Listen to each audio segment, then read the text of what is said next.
de Historia de Arquitectura de la Poli de Barcelona, experiencia laboral e investigativa en arquitectura moderna, en el espacio doméstico y modos de vida, arquitectura y fotografía, patrimonio cultural, investigadora del Grupo Arquitectura, Urbanismo y Estética de la Universidad San Buenaventura de Cali. Profesora asociada de la Universidad San Buenaventura de Cali, mención de honor en la 26ª Bienal de Arquitectura en la categoría de investigación y crítica con la tesis de doctorado, la transformación del espacio doméstico y de los modos de vida en Bogotá, 1945-1959, las casas de las firmas Ricardo, Nieto y Carrizosa. Bueno, entonces en el día de hoy, la arquitecta nos va a hacer la charla sobre el barrio Los Alcázares, 1949, y la transformación del hábitat en Colombia. Arquitecta Margarita. Muchas gracias. Buenas tardes a todos. ¿Me escuchan? Sí, señora. Vale, se quedó como cortado, Marco. Bueno, voy a compartir primero la presentación.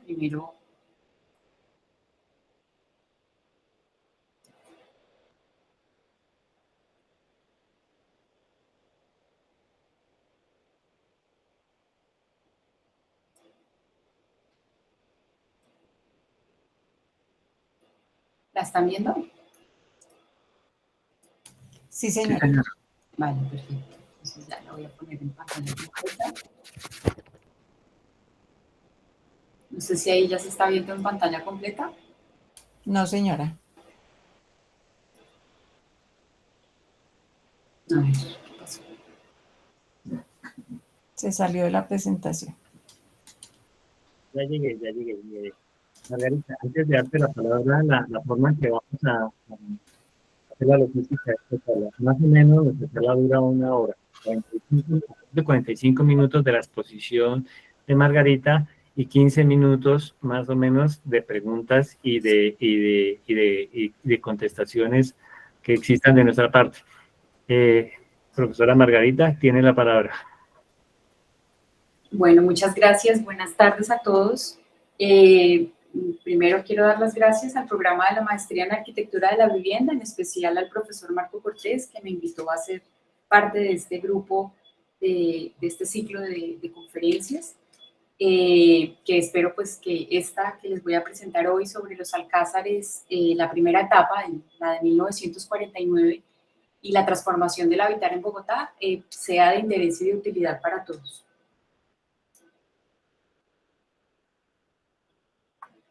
El barrio Los Alcázares es una de las primeras urbanizaciones unifamiliares realizadas por el Instituto de Crédito Territorial para Empleados en Bogotá. El planteamiento de su primera etapa es el resultado evidente de ese periodo de transición urbano y arquitectónico al que se enfrentó la ciudad y el país a mitad del siglo XX, y como intentaré presentar a continuación, a mi juicio es un importante avance hacia la transformación del hábitat colectivo local. Esta conferencia la estructuré en 4 breves apartados. El primero tiene que ver con los antecedentes, hablando un poco de esa crisis habitacional que existía en la ciudad a mediados del siglo XX, a comienzos y mediados del siglo XX. Una segunda parte tiene que ver con la forma urbana del barrio, especificando un poco las singularidades dentro de esa serie. Una tercera parte tiene que ver con la organización espacial, la organización espacial de las casas en su interior, y ese cambio precisamente hacia el interior, lo explicaré más adelante. Y una cuarta parte que tiene que ver con los habitantes y sus prácticas, la adjudicación de las casas, el tratamiento y los servicios sociales, digamos, que correspondían al Instituto de Crédito Territorial, y un poco lo que pasa después, y lo llamo del paternalismo a la instrucción.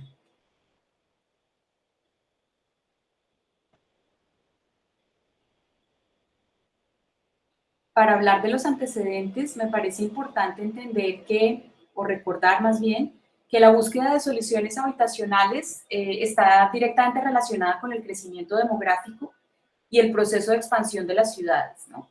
Ha sido una problemática generalizada a lo largo de la historia. Sin embargo, la verdadera preocupación social por la vivienda es una idea surgida en la modernidad.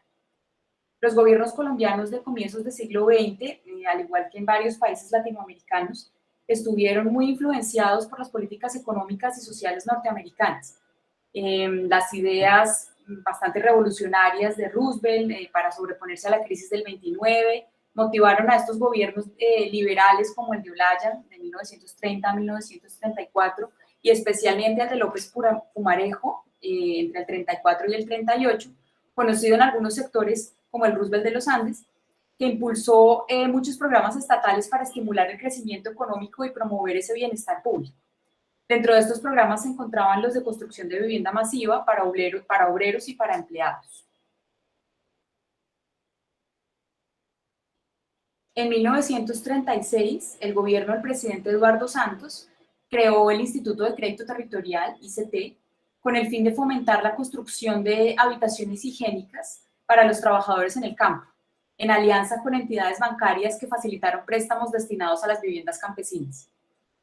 Para 1939 se anunció la duración y el capital que manejaría el Instituto de Crédito Territorial y se indicó que su acción en principio se centraría en el préstamo hipotecario de amortización gradual, con plazos hasta de 30 años, para la construcción de vivienda fundamentalmente campesina, insisto, directamente a sus propietarios y a los hacendados que desearan construir vivienda de alquiler para sus trabajadores, o también a los departamentos y municipios para edificaciones rurales de escala menor.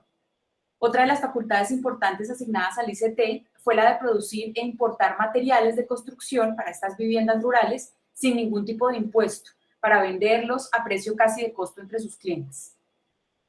El Instituto de Crédito Territorial adquirió progresivamente más facultades y llegó a convertirse en una de las instituciones más importantes del país en ese entonces. Ya para 1942 se ampliaron sus funciones hacia el fomento de vivienda urbana, y se creó una sección específica para tal fin con un capital inicial dado por el Banco de la República. Se le otorgaron además las facultades de construir barrios populares modelo, paralelamente con la Caja de Vivienda Popular, que ya existía, y de vender sus viviendas a obreros y a empleados. En ese mismo año, en el 1942, también se le facultó para otorgar préstamos a municipios y directamente a obreros, empleados o grupos cooperativos, pequeños comerciantes y profesionales para la construcción de vivienda o para invertir el producto de los préstamos de la construcción de vivienda por cuenta de los deudores.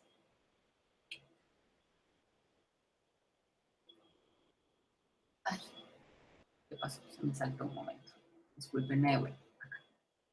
El ingeniero José Vicente Garcés Navas, director del Instituto de Crédito Territorial entre 1939 y 1947, expuso en 1946 en la revista Proa las principales causas de la crisis habitacional de comienzos del siglo XX en Colombia. Abro comillas. El ingeniero comentaba: la afluencia de las gentes del campo que buscan entre las causas que existían, ¿no?, de esa crisis. La afluencia de las gentes del campo que buscan las comodidades y la seguridad de las ciudades. La formación de nuevas familias. La utilización por empresas industriales y comerciales de casas de familia para dedicarlas a negocios. La inmigración de extranjeros que pagan un menor alquiler y desalojan las familias nativas, las que se hacinan con sus parientes o amigos. La escasa construcción de viviendas por motivo de las dificultades de la guerra, la carencia de los materiales y la elevación de los transportes y mano de obra. Cierro comillas. Para tener una idea cuantificada, la necesidad de viviendas urbanas en ese momento, estamos hablando de finales de los años 40, se elevó a 2.898 en 1938, y un aproximado casi de 6.000 para 1951, según los estudios de la lonja de propiedad raíz de Bogotá.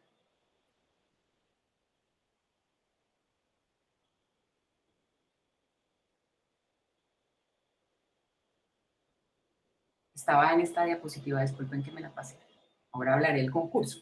Una de las primeras iniciativas del Instituto en vivienda en serie se presentó en 1947, con la realización de este concurso para tratar de dar solución al problema de la vivienda de clase media.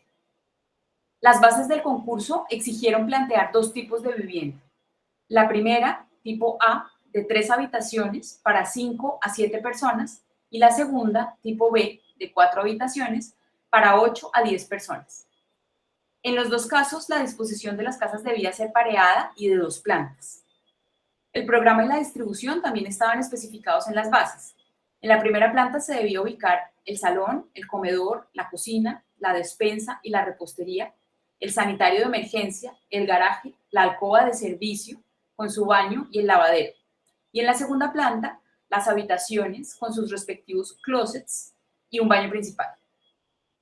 El diseño debía estar acorde con el clima de Bogotá, con la orientación apropiada y en terreno plano. Los lotes propuestos eran de 11,50 metros de frente por entre 22 y 25 metros de fondo, entendiéndose que cada par de casas tenía entonces unos 23 metros de fachada hacia la calle y un jardín delantero. Dentro de las exigencias estaba, desde luego, plantear un proyecto sencillo y económico, apropiado para la construcción en serie, que estudiara el uso de los materiales nuevos, tanto nacionales como extranjeros, y una solución para la cocina, de manera que al futuro se pudiera adaptar al funcionamiento de energía eléctrica, que en ese momento todavía no existía como red pública. En el concurso se presentaron 26 grupos, dentro de los cuales se encontraban las firmas más prestigiosas y reconocidas en el país, como Obregón y Valenzuela, ganadores del concurso, Serrano, Largacha y Arbeláez, y Fernando Martínez y Hernán Viejo, quienes obtuvieron el segundo premio. Robledo Hermanos y de nuevo Serrano, quienes obtuvieron el tercer premio, y Jorge Gaitán Cortés, Gabriel Solano y Álvaro Ortega, arquitectos que luego trabajaron en el departamento técnico del instituto. El jurado del concurso estaba encabezado por Jorge Arango Sanín, creador junto con Carlos Martínez de la revista Proa, y Álvaro Hermida, como representantes de la Sociedad Colombiana de Arquitectos, Robert King y Alfredo Ardila, del Instituto de Crédito Territorial, y Carlos Dupuy, alcalde mayor de Bogotá en ese momento. Es importante mencionar que el jurado, abro comillas, en varias sesiones examinó el aspecto técnico y sobre todo el respeto a las costumbres, por tratarse de querer indicar la casa que pueda corresponder a un sector social que conserva a veces con intransigencia sus herencias y costumbres hogareñas. Cierro comillas. No se tiene conocimiento del total de las 26 propuestas presentadas, pero dentro de las 6 premiadas o con mención se puede hacer una reflexión, digamos, conducente a la comprensión y caracterización de las propuestas del momento, según los criterios y las soluciones comunes. Por eso, el orden en que las voy a presentar no corresponde necesariamente a la categoría de la premiación. De una parte, se encontraban las propuestas tipo A de Robledo Hermanos y de Serrano, Camacho y Arbeláez, las cuales, tanto por su lenguaje formal como por su organización espacial interior, obedecían al tipo de la casa tradicional de los barrios residenciales bogotanos de los años 30, con una reducción importante en el área construida para ajustarse a las bases del concurso. Esto quiere decir una casa que en primera planta tenía como centro la cocina y se organizaba alrededor de un hall, escalera, que articulaba las diferentes estancias en ambas plantas. El salón tenía su visual principal hacia la calle, con un gran ventanal, y el jardín posterior estaba subdividido longitudinalmente para tener espacio de lavandería, en el caso de Serrano, Largacha y Arbeláez, retrocedido en la fachada posterior, y uno de salida al comedor.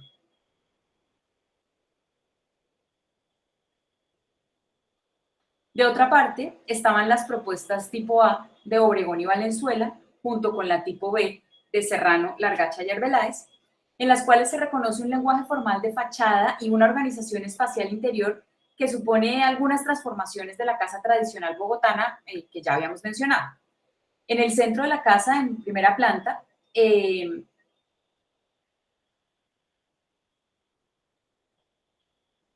pasaba a ser el comedor y la cocina, digamos, la que se trasladaba a la crujía lateral de servicios. El salón se subdividía en dos, de manera que se tenía un espacio más social hacia el jardín posterior, relacionado directamente con el comedor, y un espacio de estudio o de lectura o de biblioteca dispuesto hacia la calle.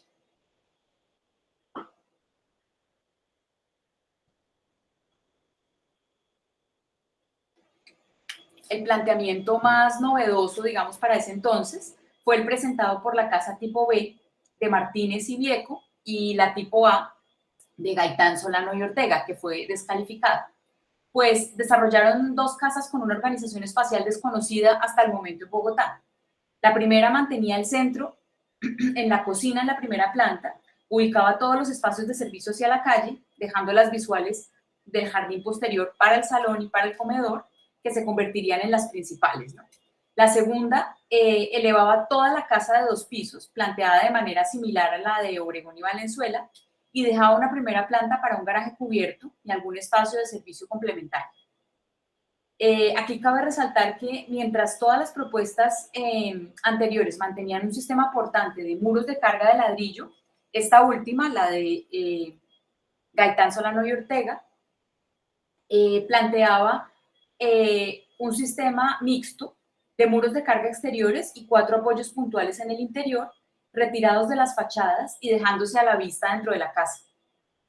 El proyecto presentado por Gaitán, Solano y Ortega, curiosamente no cumplió con los requerimientos del concurso.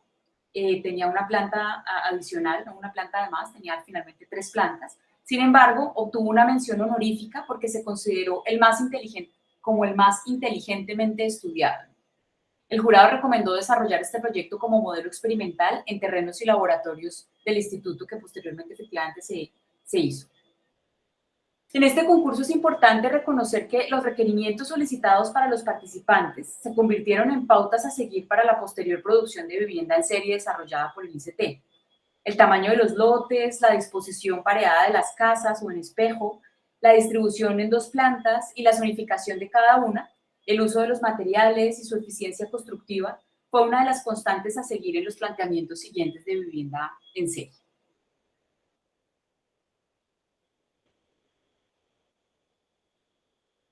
Hablaremos entonces un poco de la forma urbana y de esas singularidades dentro de la serie. En septiembre de 1946, el Instituto de Crédito Territorial adquirió los terrenos para la construcción del barrio Los Alcázares con la compra de una parte de la zona de recreo de un colegio de la comunidad de hermanos de las escuelas cristianas, conocido en la zona como El Hospicio, al oriente del antiguo Estadio de la Salle. Un gran predio que estaba ubicado en el sector, en un sector, digamos, de intenso desarrollo urbano para los años 40, entre las calles 68 y 73 y entre las carreras 24 y 32. El terreno ocupaba unas 27.5 hectáreas y fue adquirido por 1.302.900 pesos en 1946, que se ubicaba en un sector pues, excepcional de la ciudad, como se ve en el plano general, cercano a la línea del tranvía norte-sur que conectaba con los barrios de San Fernando y Ricaurte, así como con la línea del ferrocarril del Nordeste. Lo señalado en rojo justamente en el plano, digamos que si se ve mi cursor.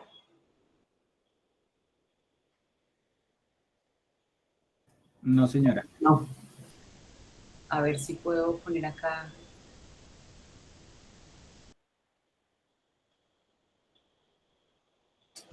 Algo para que se vea la flecha tal vez.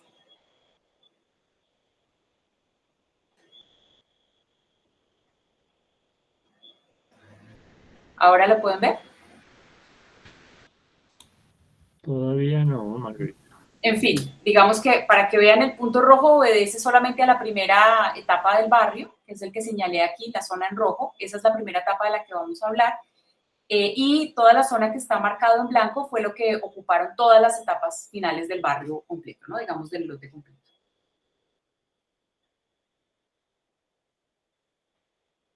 Aquí podemos ver el plano en 1943, el sector antes de urbanizar. Se ve la construcción antigua del conocido hospicio, de esa zona, de ese edificio, digamos, de recreo de los hermanos cristianos de este colegio. Se alcanza a ver también algo de un pequeño sector de bosque, ¿no? Que atraviesa, digamos, las principales avenidas, y si se alcanza a ver también, si ustedes se ubican, está la calle 68 al sur, y está por construirse, digamos, este borde arbolado de la izquierda corresponde, pues en este caso del norte, corresponde a lo que sería luego la avenida de Chile. Aquí se construirá entonces esta primera etapa que corresponde a las 6 manzanas que alcanzan a ver. Este es una fotografía del año 49 en el que ya se había construido la primera etapa. El planteamiento urbano del barrio, realizado por el Departamento Técnico del Instituto, propuso un sistema urbano ortogonal, aparentemente tradicional, con un conjunto de manzanas rectangulares que, a diferencia de las anteriores propuestas, por ejemplo, realizadas por Brunner, permitieron una distribución lineal y más eficiente de las parcelas, de los lotes, y que además facilitó la reducción del área de vías vehiculares, así como aumentó el área edificable y las zonas verdes. Con esta propuesta se obtuvieron 94.000 metros cuadrados disponibles para calles y jardines, es decir, el 35% del terreno total, y 176.000 metros cuadrados fueron destinados a la vivienda, el 65% del terreno, repartidos en 633 lotes de 11.5 de frente por 25 metros de fondo, igual a las del concurso del año 47, con una superficie en promedio de 450 varas cuadradas, es decir, 288 metros cuadrados. La capacidad total prevista de alojamiento para todo el barrio en todas sus etapas, digamos, era de 4.431 personas.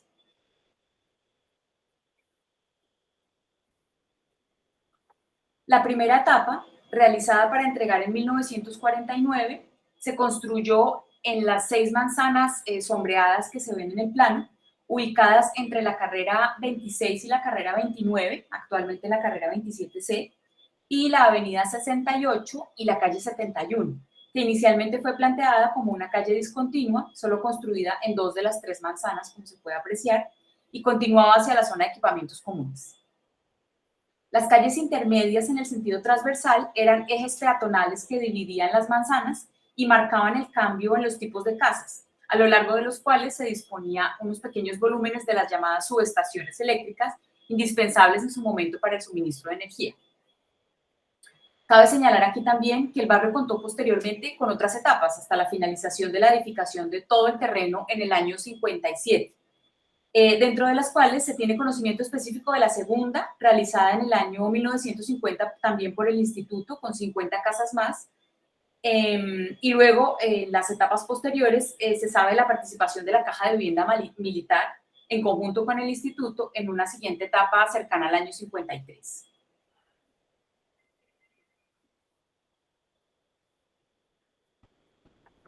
De los 137 lotes disponibles en esta primera etapa, el Departamento Técnico del Instituto, a cargo de Angulo, García y Gaitán Cortés, José Angulo, Jorge García y Jorge Gaitán Cortés, Enrique García, perdón, y Jorge Gaitán Cortés, diseñó y construyó 56 casas, y el resto fueron adjudicadas por licitación a 3 reconocidas firmas de arquitectos del momento: Rocha y Santander, que diseñaron y construyeron 17 casas; Trujillo, Gómez y Martínez Cárdenas, que diseñaron y construyeron 22 casas; y Herrera y Nieto Cano, que diseñaron y construyeron 46 casas.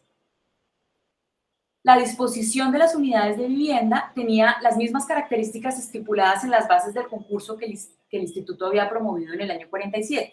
En cuanto a la dimensión de los lotes, la forma de implantación pareada o en espejo, con un antejardín promedio de 3,5 metros y un patio posterior.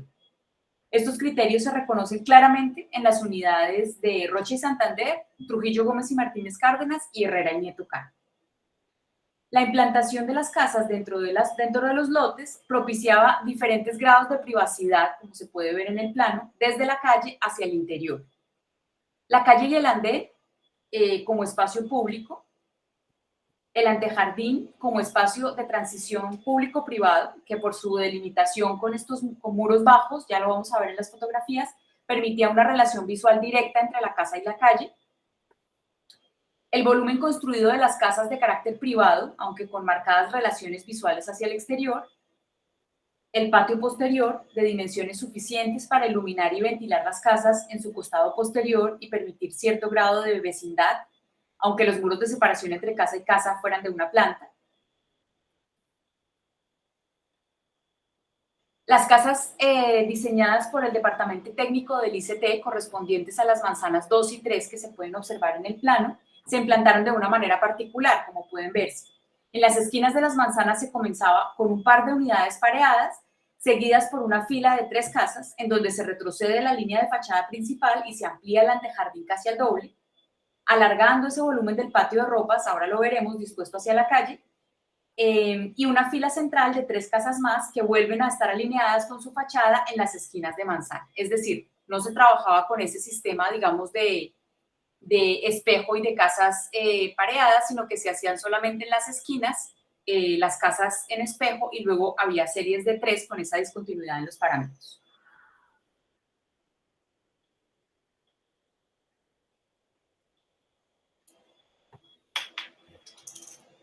Vamos a ver ahora cómo era esa organización espacial y a qué me refiero con ese cambio hacia el interior.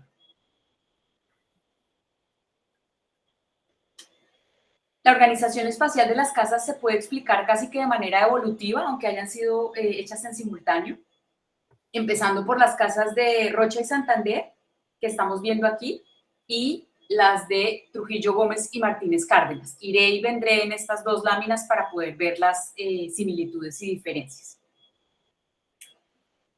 Tienen rasgos comunes. Uno de ellos es que en la crujía central estaba el acceso y el denominado hall, que en realidad solo juega un papel más articulador, digamos, entre el acceso, la escalera, el salón, el baño social y la cocina, así que su verdadera acepción debería ser la del vestíbulo. Pero mientras que en Rocha y Santander se planteaban, como estamos viendo aquí, 2 crujías contiguas de igual dimensión y la tercera de menor dimensión, Trujillo Gómez y Martínez Cárdenas proponía una crujía central de mayor dimensión que las laterales. En la crujía central de los 2 tipos de casa se ubicaba la cocina, que funcionaba como una articulación con las crujías laterales, en las cuales se disponían los servicios y la zona social. La conexión entre los espacios que articulaba la cocina se hacía de manera diagonal por el retroceso del volumen correspondiente a la crujía de servicios, la cual tenía acceso independiente desde la calle, en ambos casos. En la casa de Rocha y Santander, la cocina tenía una puerta enfrentada con la puerta principal, como se ve acá en la planta. Mientras que en la casa de Trujillo Gómez y Martínez Cárdenas, esta conexión estaba resuelta con una prolongación del espacio de articulación y un cambio formal en la cocina, a la cual se accedía lateralmente, de manera que el acceso de la calle se enfrentaba a un muro. El acceso independiente de la crujía de servicios en la casa de Trujillo Gómez y Martínez Cárdenas, como estamos viendo aquí, es lateral y no se percibe en la fachada principal como si se percibía la puerta de servicio o el acceso de servicio en la casa de Rocha y Santander. Esa crujía destinada a la zona social, dispuesta en el sentido longitudinal, se resolvía también de manera similar en las 2 casas. Muros cortos en el sentido transversal que marcaban el límite entre el salón, el cual abría su visual hacia el antejardín y hacia la calle, y el comedor, que tenía una puerta-ventana hacia el patio posterior y conexión directa con la cocina, en el caso de Rocha y Santander, y por medio de una prolongación del vestíbulo, en el caso de Trujillo Gómez y Martínez Cárdenas. La crujía de servicios en ambos casos se solucionaba con un volumen de una planta, retrocedida notoriamente del plano de fachada, dejando un espacio para estacionar al menos un vehículo que estaba comunicada con la cocina. Esta crujía se conectaba con un subpatio dentro del patio posterior de la casa, destinado a las zonas de ropas. De una parte, Rocha y Santander planteaba un volumen de servicios con un pasillo desde el acceso de la calle hasta ese subpatio que llegaba al límite posterior del lote, delimitando un jardín casi cuadrado. De otra parte, Trujillo Gómez y Martínez Cárdenas hacía un volumen rectangular independiente en el sentido transversal, con menos espacios específicos que Rocha y Santander, y creaba un espacio recintado anexo a ese subpatio para la delimitación de un jardín, digamos, más irregular. En la segunda planta, conformada por solo 2 de las 3 crujías, las 2 casas tampoco tenían mayores, digamos, variaciones. En una crujía se disponían 2 habitaciones y en la otra una habitación y un espacio distribuidor junto con la escalera y un baño compartido. Cabe señalar que esta volumetría, la articulación espacial, el lenguaje y los materiales de las fachadas, como podemos ver en las fotografías de estas 2 casas, no eran desconocidas en la ciudad dentro de la arquitectura de vivienda de los barrios residenciales, digamos, burgueses tradicionales. Pensemos que esta propuesta de vivienda está pensada más para clase media que para clase obrera. Lo veremos un poquito más adelante.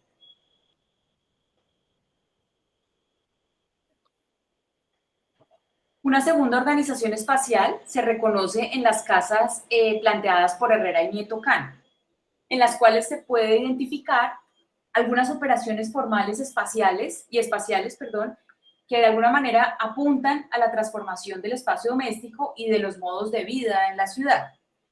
Las dos crujías principales se integraban espacialmente con la reducción de los muros longitudinales y la aparición de muros cortos que permitían dar a la casa alguna continuidad en la zona social.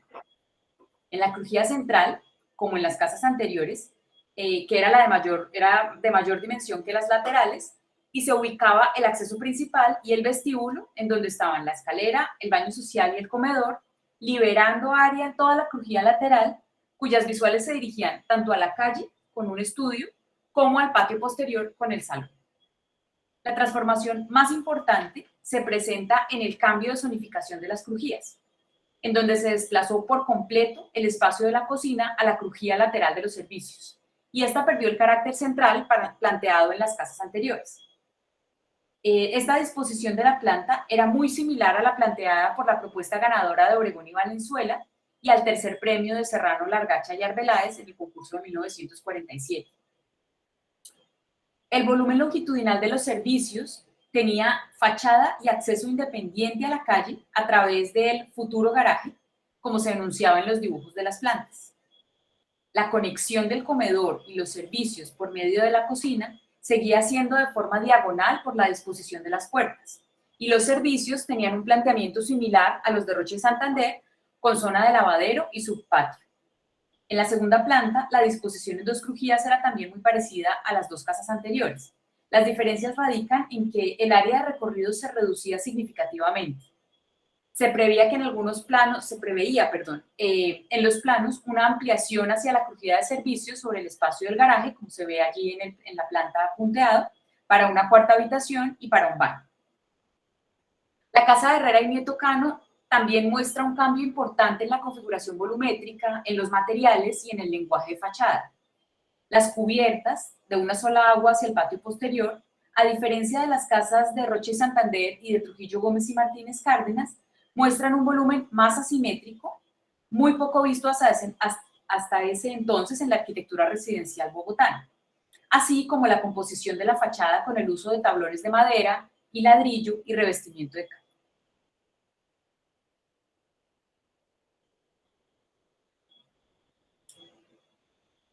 La tercera forma de organización espacial se identifica en las propuestas hechas por el Departamento Técnico del Instituto de Crédito Territorial y se reconoce una transformación aún más significativa.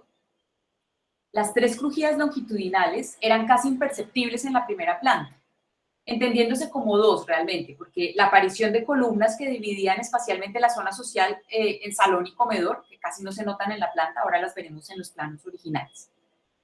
El acceso principal ya no estaba en la crujía central ni en la fachada de la calle, sino en una crujía lateral libre, conectada directamente con el patio posterior. No existía tampoco un espacio vestibular independiente, como en las casas anteriores, reduciendo notablemente el área de los recorridos. La escalera de un solo tramo se organizaba de manera transversal, apoyada en el muro del volumen de la cocina y de los servicios. Estos se disponían hacia la calle en el mismo sentido y se conectaban con un patio de ropas cerrado con un muro irregular en el antejardín que variaba su tamaño cada 3 casas, por esto la discontinuidad en las fachadas, como podemos ver en la fotografía. Se planteaban 4 posibilidades de segunda planta, además. La primera, ICT1 o 129 por el área construida, sobre las 2 crujías construidas de 2 habitaciones con vista al patio posterior, un baño y un amplio balcón hacia la calle. La segunda, ICT2 o 144 metros construidos, disponía parte de un balcón para una tercera habitación. La tercera, ICT3 o 156 metros cuadrados, construía una cuarta habitación sobre la crujía lateral libre, y la cuarta, ICT4 o 168 metros cuadrados, construía una habitación más en la crujía libre y terminaba de cubrir el balcón para tener 6 habitaciones en total con un baño compartido. Este tipo de casa, de cubierta plana, está decididamente volcada hacia el interior, utilizando el patio posterior como visual principal, solución vista también en las casas del concurso del año 47 por Martínez y Viejo, y que será característica de las casas medianeras de los años posteriores.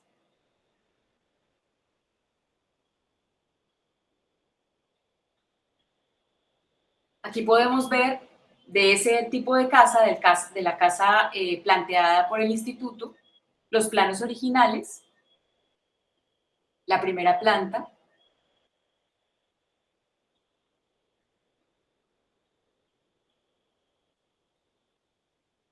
una de las posibles plantas de segundo piso,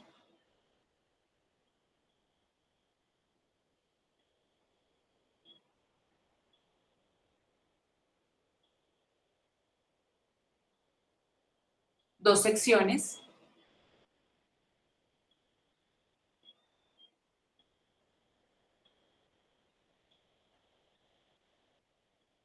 y las fachadas.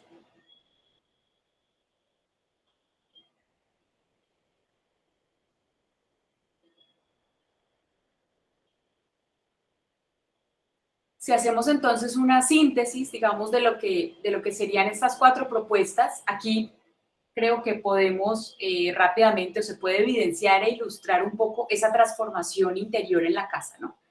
Verificando cómo desde las casas de Rocha y Santander hasta las casas del Instituto de Crédito Territorial, que insisto, aunque se hicieron de manera simultánea, pues que se puede ver casi de manera evolutiva cómo se transforma el área y la posición de los servicios y de las zonas sociales, virtiéndose o cambiando del exterior al interior. La zona social principal, es decir, el salón, que tenía la vista a la calle, fundamentalmente en las casas de Rocha y Santander y de Trujillo Gómez y Martínez Cárdenas, empieza a tener una cierta ambigüedad, digamos, en la casa de Herrera y Nieto Cano, teniendo una sala como más expandida y prolongada con esa biblioteca hacia la calle y la sala hacia el jardín posterior. Y finalmente, la casa que propone el instituto, pues, digamos, revoluciona ese orden interior de la casa que tenía hasta el momento en Bogotá, esa idea de tener la principal visual hacia la calle para volcarse completamente hacia el interior, que será, digamos, una solución recurrente en las casas modernas en toda la ciudad, no solamente de vivienda en serie, sino también por encargo privado.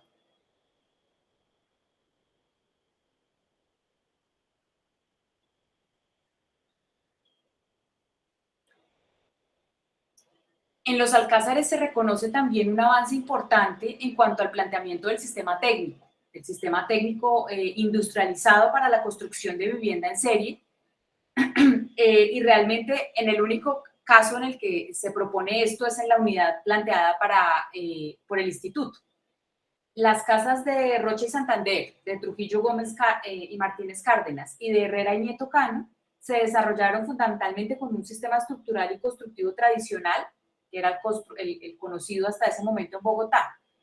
Losas de entrepiso compuestas por tablones de madera, los conocidos entresuelos, dispuestos sobre muros de carga de ladrillo de 25 centímetros, y entre los entresuelos, de forma trabada, se colocaban esas rigidizaciones transversales en madera que eran de menor sección, las llamadas durmientes, de 5 por 5 centímetros, o las repisas de 5 por 10 centímetros. Esa era la manera, digamos, de construir los entrepisos.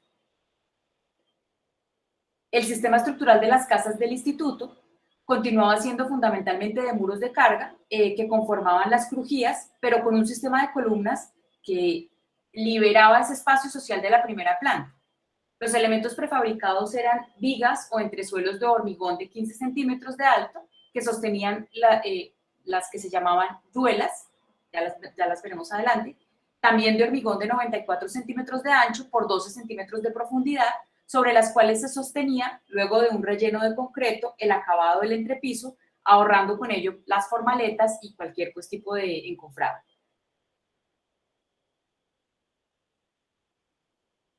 El cerramiento se realizaba también con placas prefabricadas llamadas Thermocret, que se ponían sobre marcos de concreto vibrados y pretensados, fabricados con medidas modulares. Por sugerencia del ingeniero Juan Consuegra, del instituto, se creó un laboratorio de materiales y un taller de prefabricación de elementos constructivos llamado Taller de Investigación y Aplicación de Materiales, TIAM, localizado en el sur de la ciudad. El TIAM funcionó como una verdadera planta piloto, como lo llamaba Carlos Martínez en proa. Rápidamente obtuvo resultados muy significativos en cuanto a la solución económica de la construcción, teniendo como objetivos fundamentales la reducción del precio de los materiales y el estudio y prefabricación de nuevos materiales. Antes de ver esa parte técnica, me devuelvo un momento a este cuadro de áreas y porcentajes que no comenté. Viendo entonces ese sistema técnico, digamos, tradicional de muros de carga de las 3 primeras casas y lo que planteaba el instituto con un eje al menos de estructura puntual, y también viendo la organización espacial interior de cada una de las casas, se puede revisar rápidamente los índices de ocupación, el área construida, el área libre y finalmente el área de recorridos, que era un poco lo que, digamos, garantizaba o verificaba la eficiencia de la casa. Como pueden ver ustedes en la tabla, el resultado es bastante significativo. Primero, entender que no es una vivienda mínima, puesto que las áreas construidas, como ustedes pueden ver, estaban entre 129 metros y 165 metros cuadrados, con lo cual, pues, sin duda, no estaba ni cerca a una vivienda mínima, sino era una vivienda holgada de clase media con suficientes habitaciones, también en un lote bastante extendido, con promedio de casi 300 metros cuadrados, pero si se fijan, el área de recorridos empieza a reducirse, ¿no? Digamos que las casas con esta estructura y con esta organización más tradicional, como Rocha y Santander y Trujillo Gómez y Martínez Cárdenas, pues tienen cerca a un 30% del área en recorridos, mientras que las casas Herrera y Nieto Cano y fundamentalmente las del instituto llegan a conseguir un 15% en el área de recorridos. Esta es pues una eficiencia bastante notoria que tenía que ver pues con la propuesta de racionalidad constructiva y espacial que empezaba a proponer ya el instituto dentro de su vivienda en serie.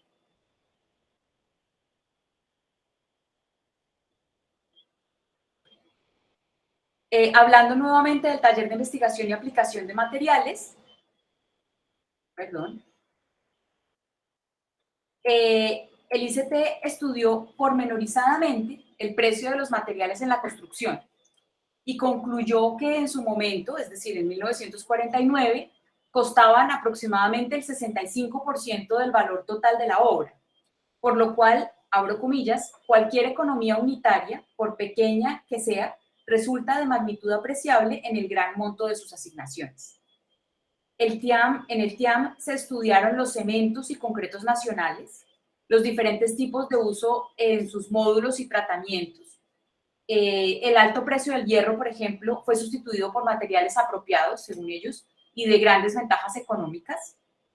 La abundancia en Bogotá del detritus cerámicos y minerales hizo posible la ejecución de ladrillos y bloques puzolánicos de terracota y de escorias que tenían ventajas frente a otros materiales, como el ladrillo de arcilla, en cuanto a sus especificaciones técnicas de resistencia y por un precio muy competitivo.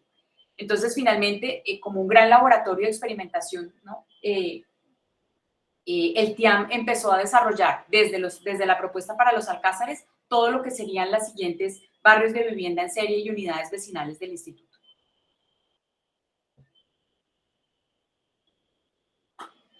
Finalmente, en esta cuarta parte hablaré de manera muy breve de lo que eran los habitantes, quiénes habitaron el barrio y digamos un poco cómo funcionaba la asignación y el control casi que tenía, ¿no?, el instituto y finalmente pues las instituciones financiadoras de vivienda por parte del Estado sobre los habitantes de los barrios.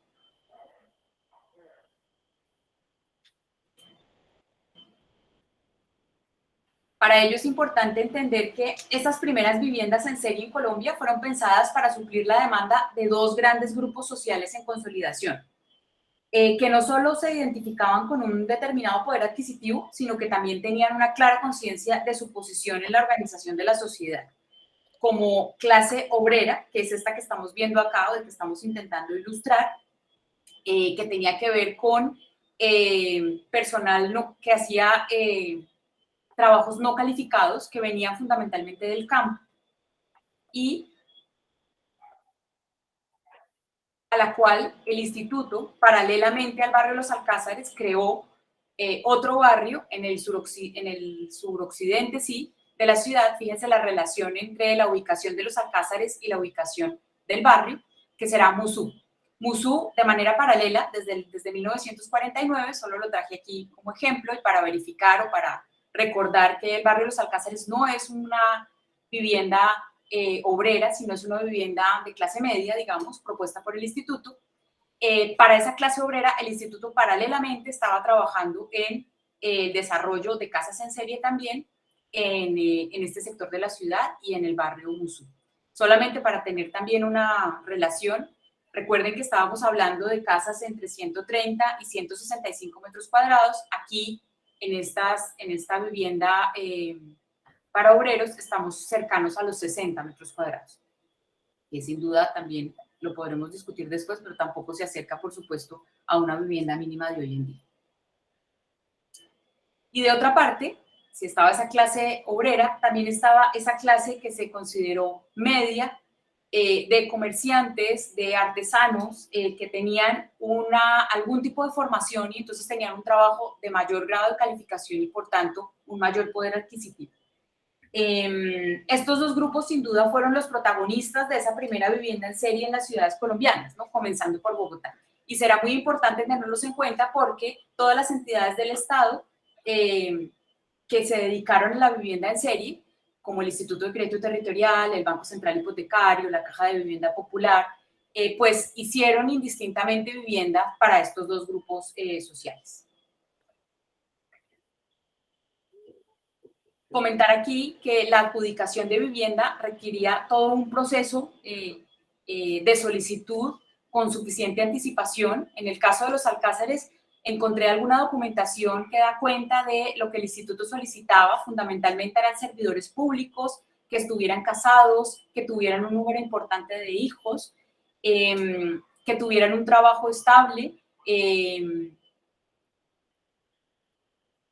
y que tuvieran, insisto, unas costumbres familiares, digamos, tradicionales. Y aquí pues es todo un tema de discusión que si hay momento lo podemos comentar después de que termine, que tiene que ver con cómo pues una serie de personas que vienen del campo, de diferentes condiciones, no tanto sociales, pero sí culturales, de diferentes sectores de Colombia, vienen a vivir en Bogotá, en estos barrios, y son estas entidades del Estado las que promueven una manera de habitar y un sentido de comunidad a veces casi forzado, ¿no? Precisamente porque sus orígenes son muy disímiles, sus costumbres son muy disímiles y, digamos, de alguna manera terminan siendo obligados a cumplir con unas normas de comportamiento y con unas maneras de vivir muy particulares. Sobre esto me parecía importante resaltar, aunque es posterior, pero para que nos podamos hacer una idea, existió esta política de vivienda para Colombia, publicada en el año 55 a partir del primer Seminario Nacional de Vivienda, que ya desde finales de los años 40 se estaba gestionando por parte del instituto, en el que se explica cuál era la gestión que hacía el instituto, y precisamente hablo de ese paternalismo inicial, de ese estado benefactor que otorgaba una casa, pero también toda la instrucción, casi que el adoctrinamiento y sobre todo el control que tenían sobre las familias, ¿no? Entonces, esa labor de servicio social del instituto tenía dos etapas. Una anterior a la adjudicación y otra ya con las familias ubicadas en el barrio. Si se fijan acá, entonces rápidamente comento. En la etapa anterior a la adjudicación se hacía ese estudio social de los solicitantes para ver que efectivamente tuvieran la suficiente capacidad económica, y en esto me refiero a que eran viviendas financiadas, no subsidiadas, con unos créditos hipotecarios pues muy asequibles, el número de personas por familia, la composición familiar y, miren, muy importante, moralidad, costumbres y hábitos en las familias. Me refiero a esto y lo subrayo, abro comillas, en relación con este último punto, es decir, con moralidad, costumbres y hábitos de las familias, cuando por el bienestar de la familia se hace indispensable romper un hábito existente, no se duda en hacerlo, si bien previamente se elabora un programa educativo que adapte a las familias a las nuevas normas. Es importante entender esto porque había, insisto, un control total de la entidad sobre los habitantes. Y luego en un segundo momento, en una etapa de acción directa con las familias ya ubicadas en las casas, entonces se hacía un seguimiento y se entendía que el servicio social tenía tres técnicas, ¿no? Como lo ponen en el texto. Tres técnicas de servicio social, la individual, la de grupo y la de comunidad, ¿no? En términos generales, ¿qué se hacía? El instituto se encargaba de instalar las familias en las respectivas casas que se les adjudicaban para conocer a la familia, para establecer conexión entre la familia y la oficina de servicio social, para dar instrucciones sobre la distribución de las habitaciones conforme a la edad y el sexo de los habitantes, para dar instrucciones sobre la distribución de los muebles, teniendo en cuenta la iluminación, la ventilación y la estética, para enseñar el arreglo y decorado de las casas, para instruir a la familia sobre normas de orden y aseo familiar, etc., para conocer y tratar las situaciones irregulares de las familias y para dar conformidad con el conocimiento directo que se tenga de la familia y elaborar la ficha social familiar. Esto, digamos, creo que es suficientemente diciente, ¿no? Y por último, digamos acá solamente señalar que, digamos, se creaba, insisto, casi de manera obligatoria ese sentido de comunidad, ¿no? Un espíritu que promoviera la solidaridad y la responsabilidad social entre los vecinos, que tuvieran actividades comunes y sobre todo el fomento de cooperativas y trabajo, digamos, cooperativo, ¿no? En los alcázares particularmente, si vieron en el plano urbano, había una zona destinada a equipamientos comunes, digamos que es una de las primeras propuestas de lo que se conocería luego como las unidades vecinales, en las que encuentran unos equipamientos como iglesia, colegio, mercado, digamos, las necesidades primarias, digamos, de ese sector residencial, pero estaba pensada, también se desarrolló de manera prefabricada, lo hizo también el instituto, digamos, los edificios mismos, aunque se hicieron solamente una parte, pero lo que más me interesa resaltar es, digamos, que había un servicio cooperativo, es decir, que las propias familias intentaban participar y obtener incluso ganancias, ¿no?, de esos equipamientos comunes, es decir, que era un servicio de la comunidad para la comunidad misma.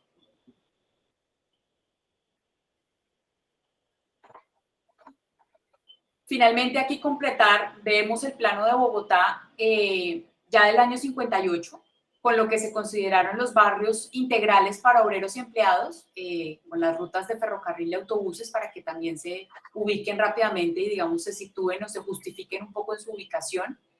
Y si se fijan, en el rojo más resaltado está esa primera etapa que correspondió al barrio Los Alcázares de 1949, junto con otros barrios que para el año 58 ya eran la consolidación de esas unidades vecinales en la ciudad. Uno de los primeros, el barrio Modelo Norte, el número 1 de 1942, de la Caja de Vivienda Popular, el barrio Acevedo Tejada, el número 2 de la Caja de Vivienda Popular también en el año 1946, el número 3 es el barrio Los Alcázares, del que hemos estado hablando, el barrio número 4 es el barrio Musú, que les comentaba que era la propuesta de vivienda obrera del Instituto Paralela de Los Alcázares en el año 49.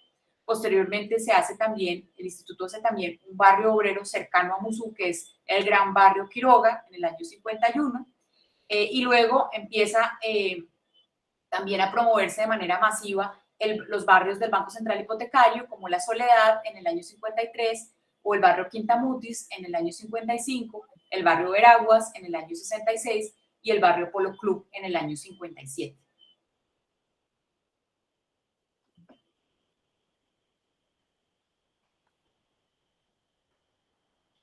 Unas fotografías del estado actual, del estado hace unos 10 años de las casas.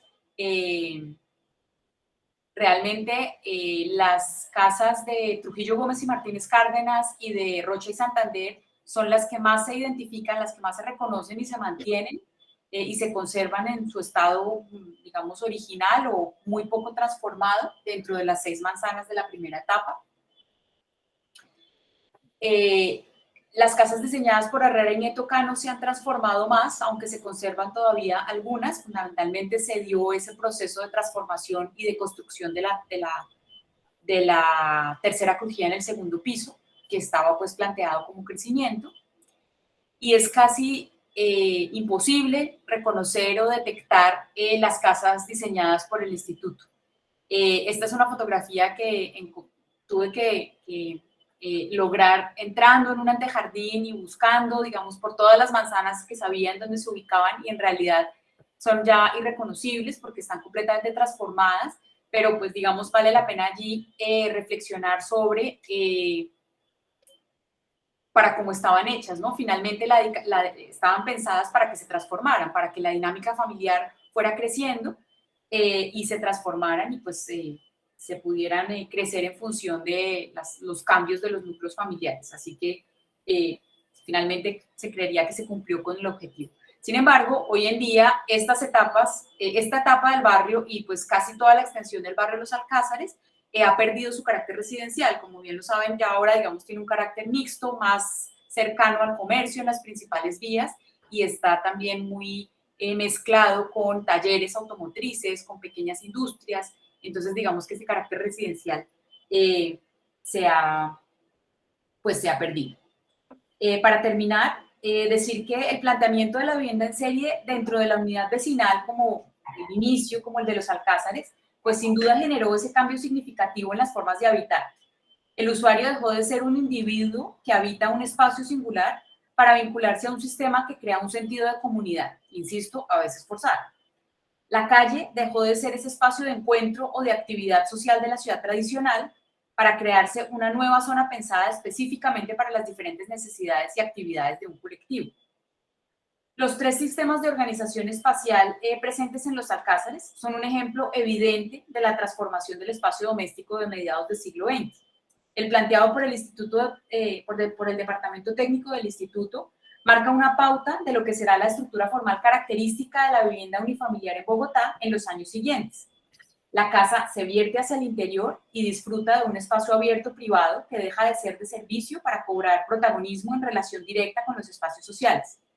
La cocina pasa de ser una pieza funcional dentro de los servicios, los cuales se disponen hacia la calle, y deja atrás su importancia como centro del hogar. El área de recorrido se optimiza considerablemente y así se hace notorio el interés por la eficiencia en el habitar moderno. Las exploraciones realizadas por el TIAM son definitivas en la concreción del sistema técnico de la unidad planteada por el Instituto en este barrio y son tomadas como ejemplo para los proyectos de vivienda en todo el país en los siguientes años. Por su conformación urbana y arquitectónica, a mi juicio, la primera etapa del barrio Los Alcázares es una pieza clave para entender entonces la transformación del habitar en la ciudad de mediados del siglo XX. Muchas gracias. Arquitecta María Margarita, muchísimas gracias por esa generosa y amplia información que nos has dado sobre esta parte de nuestra ciudad. Se abre entonces el tema si hay preguntas o hay dudas sobre lo que nos acaba de plantear la arquitecta.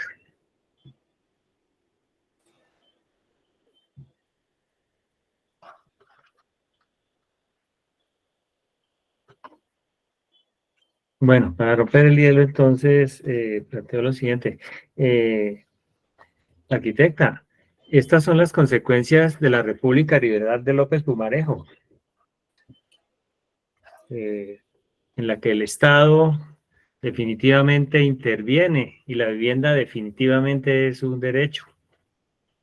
Diría que sí, sin duda, después de esa hegemonía conservadora que seguramente aquí el profesor Germán Mejía nos podría ampliar mucho más, vienen esos estados de los años 30, esos estados liberales que tienen esa premisa del welfare state, ¿no? Del estado benefactor que ayuda a la ciudadanía y además coincide con un momento crucial en la ciudad de crecimiento exponencial y de necesidad de demanda de vivienda, y entonces el Estado pues se tiene que tocar y crea instituciones, y yo creo que es un momento, aunque nunca se suple la demanda, sin duda, hasta nuestros días, es un momento feliz de la arquitectura en el sentido de las exploraciones, ¿no?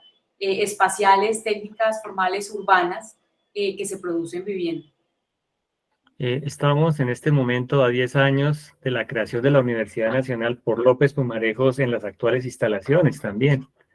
Quiero decir, esa idea liberal, amplia y compleja de cómo entender el presente y el futuro del país.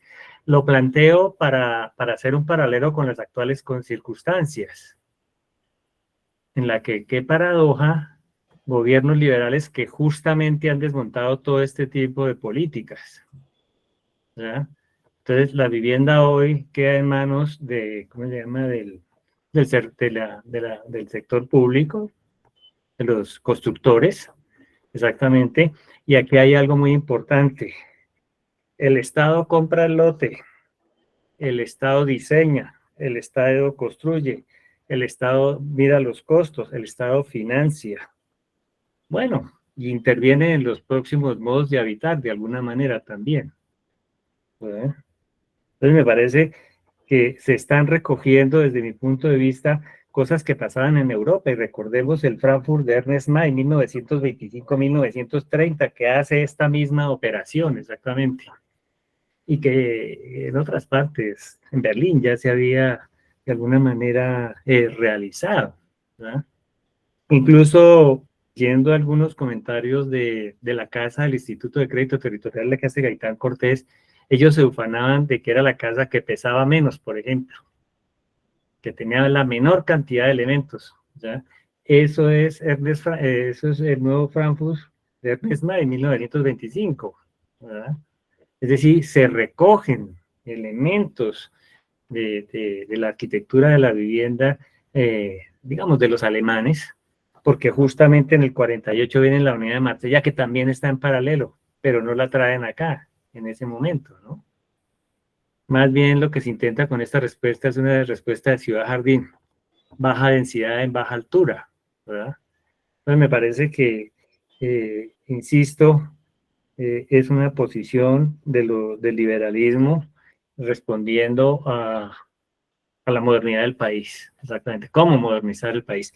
De otra parte, arquitecta, empieza que había una crisis habitacional en Bogotá, entonces parece que eso es crónico, porque aún sigue vigente, o sea, 100 años y seguimos con el mismo problema.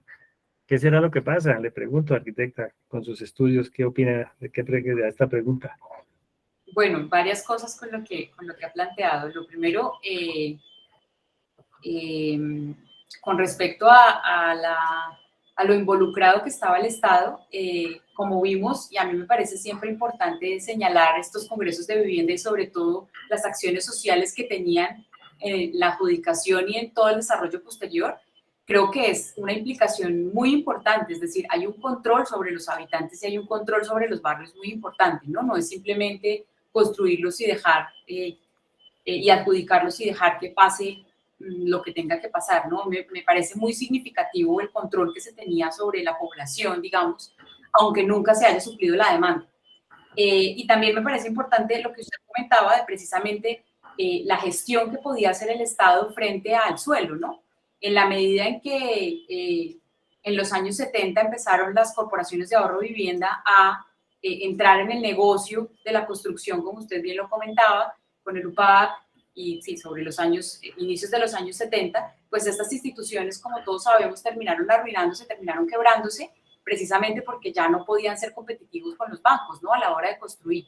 Sin embargo, yo considero que, insisto, es un momento feliz en términos de la exploración, que las firmas, las grandes firmas del momento trabajaron para el Estado en grandes producciones de vivienda, y esto es una cosa que no se ha vuelto tampoco a dar, digamos, de manera muy recurrente, ¿no? Es decir, los principales arquitectos y las principales firmas pues producen casas singulares, casas por encargo o grandes edificios, pero poco trabajan con el Estado en producción o incluso con la empresa privada en producción de vivienda en serie, ¿no?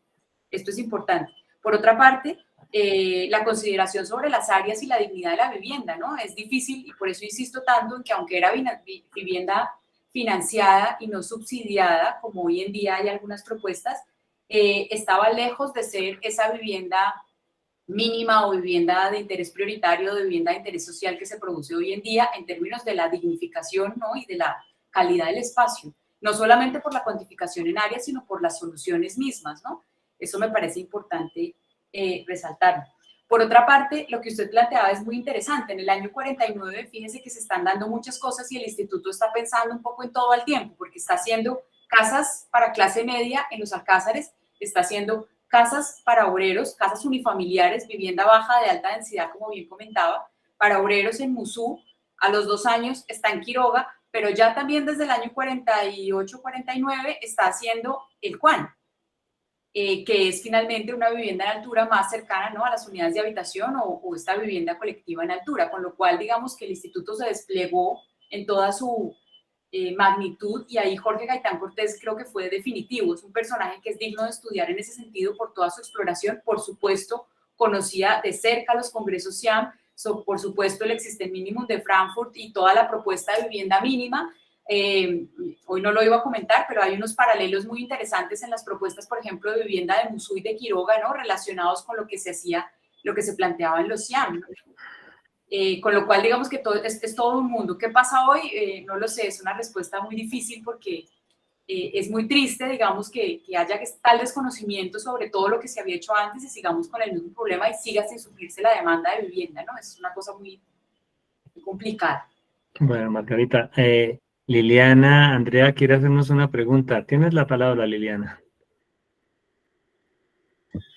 Hola, buenas noches. Hola. Hola, Margarita. Hola, Buenas Liliana, noches.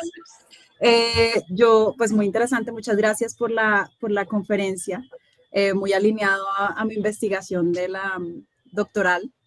Tengo una pregunta con las políticas de vivienda de 1955 y es los perfiles profesionales que redactaron las políticas. Es decir, porque claramente es muy importante el rol, por ejemplo, de los trabajadores, de las trabajadoras sociales en educar en esta segunda etapa de mostrar como las buenas maneras, entre comillas. Esto pues no es nuevo, eso también está en los años 20 en Estados Unidos. Ford lo hacía cuando sus nuevos trabajadores llegaban a Detroit. Y bueno, y precisamente el Simba, con todos estos programas de radio, con dibujos incluso para las personas que no podían leer, mostraban cómo era una casa bien ordenada. Entonces me interesa un poco discutir los perfiles profesionales que están asociados a a entender la casa moderna como un dispositivo de transformación social. Precisamente así se llama la conferencia, como esa transformación. Pero ¿quiénes están detrás de esto? Que me interesa muchísimo. Y bueno, no sé, ya como segundo punto, no sé si conoces la tesis de Victoria Sánchez, te la voy a pasar, es sobre el Instituto de Crédito Territorial, la hizo en Austin.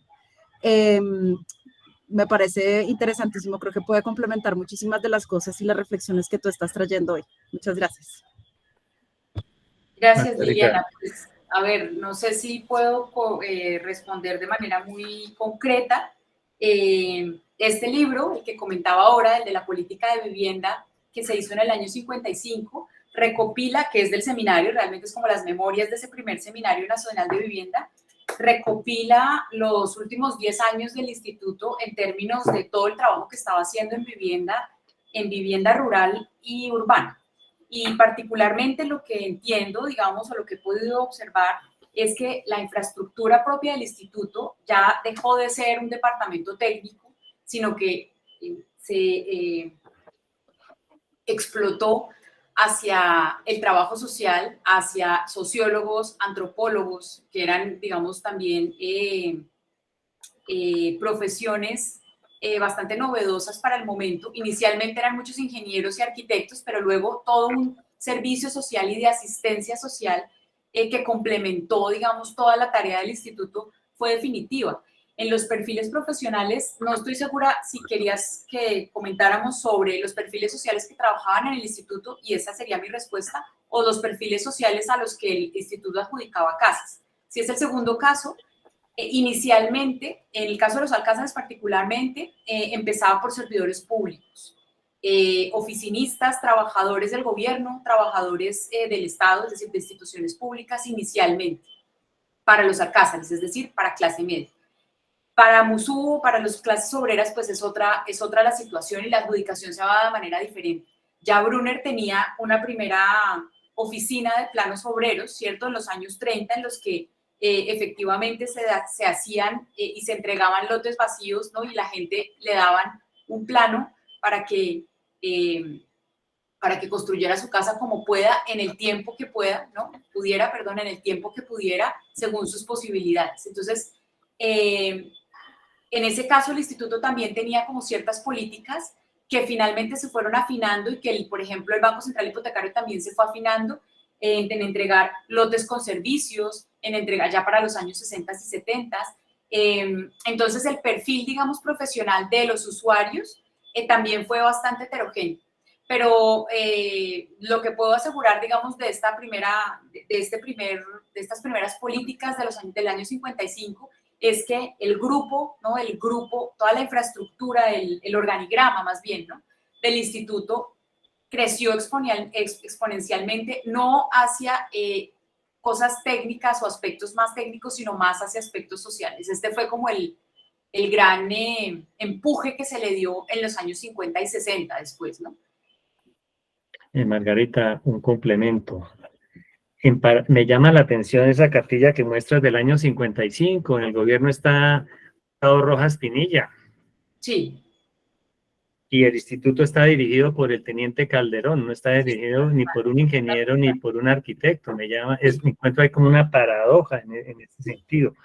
Y además, creo que el profesor Germán me podría complementar con la siguiente afirmación.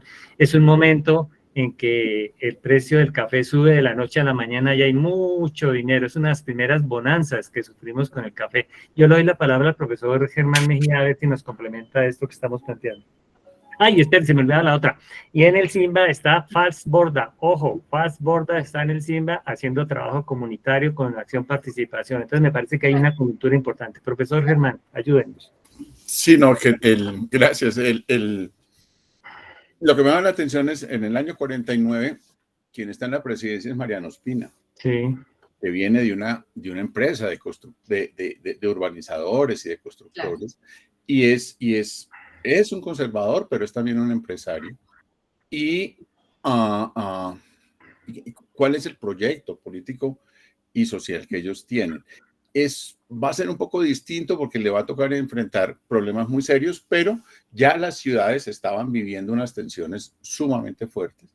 Y menciono solo algunas para que tengan, para conversar, y es, al mismo tiempo que el ICTs, que el BCH, en fin, están construyendo en la ciudad, hay empresas de urbanizadores que ya llevan muchos años trabajando en la ciudad, que lo que ofrecen es, por un lado, una zona ya con lotes, que llamamos urbanizados, y que generan vivienda individual.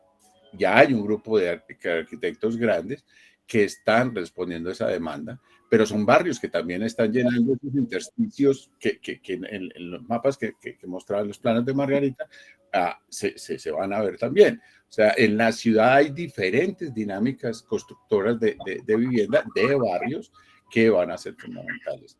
Ahora,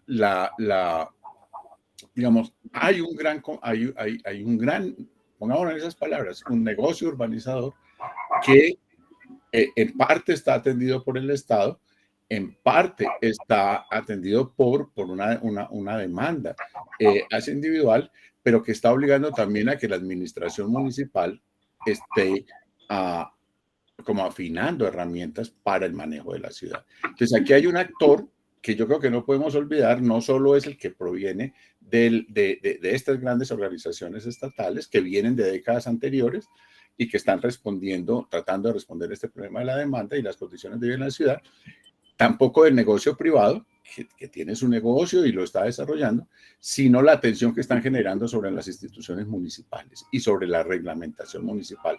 Y acordémonos que detrás de todo esto está la construcción de las grandes redes, el problema del alcantarillado, el problema del acueducto, el problema de las vías, en fin, que se van a convertir en elementos complejos de todo esto. Ya en toda la ciudad funcionando al mismo tiempo empieza a plantear unos problemas que son complicados. Pero si nos vamos y saltamos hasta el año 55, entre el año 49, que está empezando a tomar forma algo que va a ser muy importante, que tiene que ver con el SINBA y con la planeación panamericana, lo que está viniendo de Estados Unidos, en fin, y es el miedo al comunismo. Y cómo la tensión por la vivienda va a formar parte de este terror que empieza a aparecer en las ciudades de toda la región y que va a influir mucho en hay que atender esta demanda por el problema que esto está creando.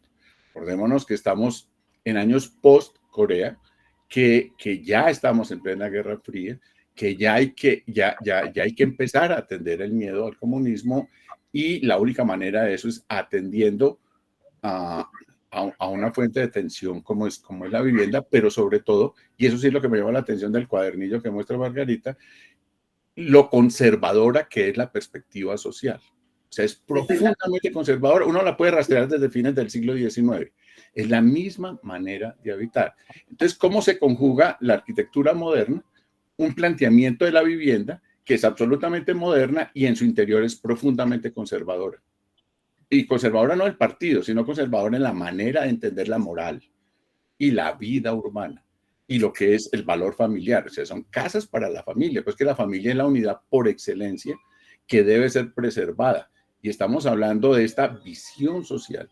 Entonces, ¿cómo lo moderno es al mismo tiempo, en términos técnicos? Por ejemplo, yo no sabía lo que decía del ICTS y el centro de estudios que tenía, que me parece fundamental, o el mismo diseño de las fachadas o de la vivienda, pero lo que se quiere que ocurra es preservar la familia. Esa tensión es fundamental y eso va a tener que ver en estas propuestas. Supongo que también en las soluciones individuales que se van a dar entre estos otros barrios de la ciudad está aconteciendo algo parecido. Pero también los otros elementos que conforman las unidades vecinales o los barrios, el amoblamiento del barrio. O sea, no va a faltar el parque, por supuesto, la tienda, por supuesto, pero ¿y la iglesia? Y junto con la iglesia el dispensario y algunas unidades de beneficencia, si es el caso, o las escuelas. Son esos otros elementos que van a formar también parte del barrio y que están en todos los proyectos de la época. Pero lo que más quisiera hacer referencia es que, porque Marco estoy de acuerdo, es López, es lo que está pasando desde los años 20, yo lo pondría mucho más atrás de López, pero ya para el año 49 y toda la década del 50, el mundo ha cambiado. Ya el Estado, por supuesto, el principio del Estado que interviene ya ha hecho carrera. Yo creo que para eso nadie lo va a pretender cambiar en estas décadas, pero sí la pretensión de lo que debe suceder. Y cómo se mantiene esta visión de la... Entiéndame, cuando hablo conservador no es del partido, sino de una sociedad tremendamente conservadora metida en un marco absolutamente moderno, en unas discusiones de vida en la ciudad que de todas maneras tenían que regularse, pero que podrían convertirse en una olla de presión que explotara y eso debía evitarse, que es otra cosa más que el SINBA, más que el SINBA es la planificación panamericana, es que se me fue el nombre en este momento, pero de lo cual es pieza fundamental ahí se me fue en este momento el nombre, el alcalde, el que mencionaste, Margarita, Jorge Gaitán Cortés, pero también Rivera Farfán y todo ese grupito que es sumamente importante en la ciudad de los años 50 y todos los 60, que va a convertir a Bogotá en parte en todo esto.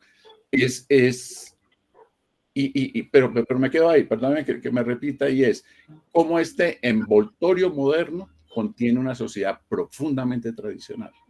Eso me llama mucho la atención. Y es esta casa que, cuando decías la casa que mira para adentro de esta manera, pero en una estructura moderna, totalmente en arquitectura moderna, me refiero, para no meternos en todo el debate de la modernidad. Pero bueno, son algunas notas así el borrador que me parecen muy interesantes. Hey, Germán, dejársela abierta varias ventanas. Primera, la Constitución del 86, ¿cómo empieza? Que es la que rige en ese momento. Sí, pero acuérdate que ha tenido varios cambios, pero de acuerdo, es que lo que está rigiendo es la Constitución del 86. Ten en cuenta los cambios del 10, que le quita algunas de 1910, que le quita las intransigencias de la del 86, que era absolutamente impedir la oposición o, bueno, otros controles que tenían, los cambios que tienen en el 36, que por supuesto es López y las propuestas que él hace, pero también, por ejemplo, los cambios de la reforma constitucional del 45, que es, por ejemplo, lo que le va a posibilitar a Bogotá ampliarse y tragarse a los municipios. O sea, hay una serie de transformaciones que van a ir creando el marco jurídico de todo esto. Pero me refiero a que esa Constitución habla de que la religión que manda es la católica, apostólica y romana. Y hasta el año 91 será así. Correcto.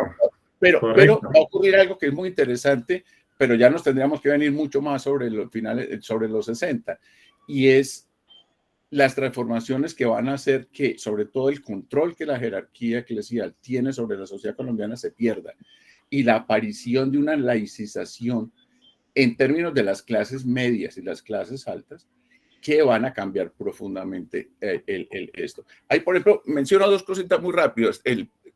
¿Qué pasa en los alcázares? A mí me llama mucho la atención, porque los alcázares cogen forma muchos de los células del Partido Comunista que van a tener que ver con la Universidad Nacional.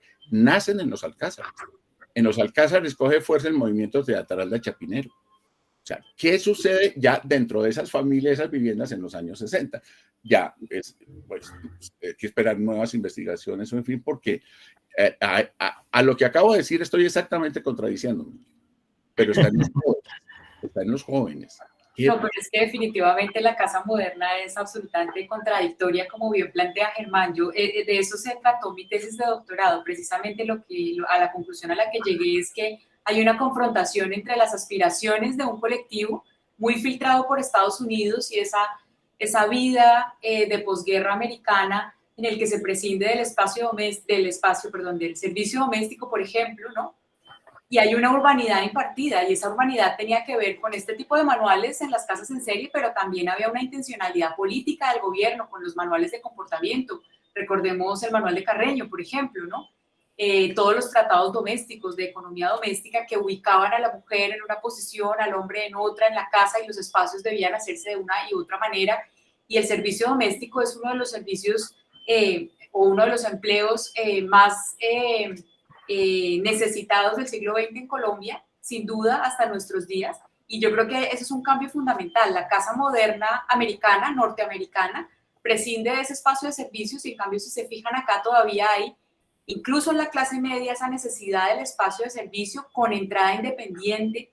Es decir, hay unos valores sociales y de comportamiento que no permiten que la casa, digamos, tenga un nivel de modernidad profunda, digamos, en su estructura, y se queda con ese envoltorio, como bien lo dice Germán. Para mí es un tema fascinante porque es un poco lo que he desarrollado luego en mi tesis de doctorado. Sí. Margarita, Germán abrió otra puerta que trataré de cerrarla.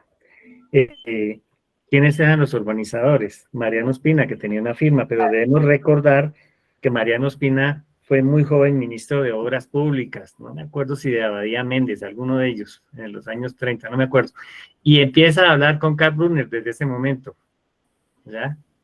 Él sabía que Karl Brunner era un buen urbanista, y empezaron las conversaciones ahí que luego se consolidan en el gobierno de Olaya Herrera y lo traen, ¿ya? Y lo otro, en el año 48 empiezan las primeras alcaldías de Fernando Masuera Villegas, el otro urbanizador. Y tanto Mariano como Fernando hacen el plan piloto de Corbusier. ¡Qué paradoja! Y además, durante los años 50, Masuera fue 4 veces alcalde de Bogotá. Entonces tuvo suficiente tiempo para entender y para conocer la ciudad. Masuera es alcalde 2 veces bajo Ospina, en el 47 y en el 49, cuando el 9 de abril le entregan a Masuera, creo que vuelve a ser, o bajo, cuando cae Rojas Pinilla, vuelve Masuera, o antes de que suba, ahí me pierdo si es a comienzos de los 50 o finales de los 50, pero claramente Masuera es uno de los... Las figuras. Pero hay otra cantidad, es que hay empresas urbanizadoras desde fines del siglo XIX que están loteando y están ofreciendo lotes en la ciudad. Los arquitectos vendrán después, pero el barrio digamos, no es una aparición de los 30, es una aparición de finales del 19.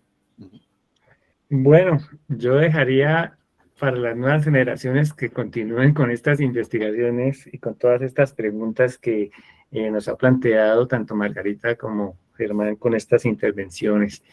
Bueno, no sé si hay otra duda o otra pregunta, y mientras que aparece, pues yo le doy las gracias tanto a Margarita por tener la posibilidad de discutir entre los ciudadanos principalmente y los arquitectos sobre la historia de la ciudad y sobre la historia de la arquitectura moderna y las consecuencias que tienen en nuestras vidas. Entonces, ya será entonces invitarlos para las próximas charlas que haremos el próximo año sobre estos temas de la vivienda desde la maestría de arquitectura de la vivienda. Muchas gracias, Margarita. Muchas gracias, apreciada auditoria. Muchas gracias, profesor Germán Mejía. Marco, Margarita, muchas gracias por la invitación. A ustedes, muchas gracias también por la invitación. Espero que hayan quedado muchas preguntas sobre todo. Bueno, muchas gracias a todos entonces. Buenas noches. Buenas noches.